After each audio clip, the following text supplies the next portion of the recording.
আমার চাহিদা কি, আমার চাহিদা হলো ক্ষতি করেছি না করেছি ছাত্র জীবনে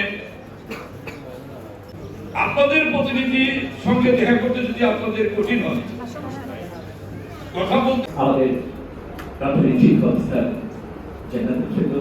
আমাদের শিক্ষক সহ আমাদের সহ আমার প্রিয় শ্রদ্ধাকে যে দুটি প্রথম সে প্রথম কালকে লক্ষ্য করে এই দুটি লাইন থেকে বলেছে শিক্ষক আমার প্রাথমিক বিদ্যালয়ের যে শিক্ষক যে আমাকে নাম সাদাত করতো আমি তার কথা এখানে স্মরণ করছি। আমি বলতে পারি আমাদের নেতা তিনি দেশের রাষ্ট্রের শুধু আমাদের নিবেদন সহযোগিতার হাত বাড়িয়ে দেবেন আপনাদের পরামর্শ এবং সীমাবদ্ধ ভাবে তার নেতৃত্বকে আমরা ধরে রাখতে চাই না। আমরা বিএনপির সকল পর্যায়ের নেতা কর্মীরা আজকে জন্য আমরা তাকে বিলীন করে দিতে চাই। তার বহুমুখী উন্নয়নমূলক কর্মকাণ্ড সম্পর্কে আমরা সমাদৃত করবে আমাদের অত্যন্ত শ্রেণীর সন্তান প্রতি ধানের শীষকে বিজয়ী করার জন্য তার যে অক্লান্ত পরিশ্রম সেটা আমরা সুযোগের দরজা বন্ধ রেখেছি। এই রহমতের মাসে আপনারা আমাকে সংবর্ধনা দিচ্ছেন, আপনারা আমাকে ভালোবাসা দিচ্ছেন। এই ভালোবাসা যেন আল্লাহর দরবারে কবুল হয়, এই সম্মান যেন আল্লাহর দরবারে কবুল হয়। আমি আপনাদের এই ভালোবাসা এবং সম্মানকে আমার হৃদয়ে রেখে আমি আপনাদের প্রতি যেন দায়িত্ব পালন করতে পারি। আমি কোনো দলের দায়িত্ব পালন করব না। আমাকে আমাদের নেতা তারেক রহমান সাহেব মাননীয় প্রধানমন্ত্রী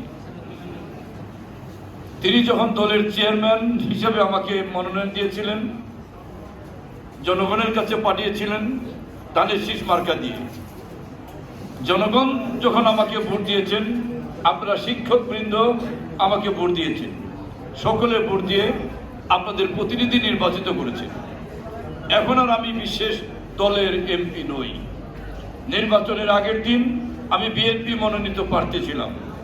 যখনই জনগণ আমাকে ভোট দিয়ে সংসদে পাঠিয়েছে তখন আমি আর কোনো দলের নই, আমি এখন সবার। আপনাদের সবার হয়ে আমি আমার এই দায়িত্বকালটা যেন পালন করতে পারি, এই জন্য প্রথমেই আপনাদের কাছে আমি দোয়া চাচ্ছি। আমি কোনো আলেম নই, আমি কোনো মৌলানা নই, আমি কোনো মুদাচ্ছির নই, আমি কোনো হাফেজ নই, আমি কোরআনের আলোকে আমি লেখাপড়া করিনি। তবে আমি একজন মুসলমান, মুসলিম পরিবারে জন্মগ্রহণ করে আমি আমার ধর্মকে যেমন ভালোবাসি, অপর ধর্মকেও আমি সম্মান করি। কারণ যার যার ধর্ম তার কাছে কিন্তু বড়। আমরা আমাদের দেশে সম্প্রীতি নিয়ে বসবাস করতে চাই। শিক্ষকদের মাঝে হিন্দু আছে, মুসলমান আছে, আছে না?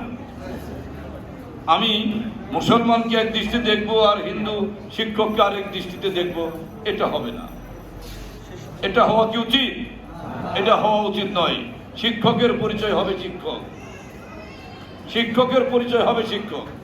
এই যে প্রাথমিক একটি শব্দ, এটা কিন্তু অনেক গুরুত্বপূর্ণ শব্দ। আমরা একটু অসুস্থ হলে বা সব সময় প্রাথমিক চিকিৎসা ব্যবস্থা সঙ্গে রাখার চেষ্টা করি, ঘরে রাখার চেষ্টা করি। যে কোনো অসুস্থ হলে প্রাথমিক শিক্ষা নেওয়া দরকার। জীবনকে যদি করতে হয়, শিক্ষা যদি গ্রহণ করতে হয়, তাহলে প্রাথমিক শিক্ষা নেওয়া প্রয়োজন। সেই প্রাথমিক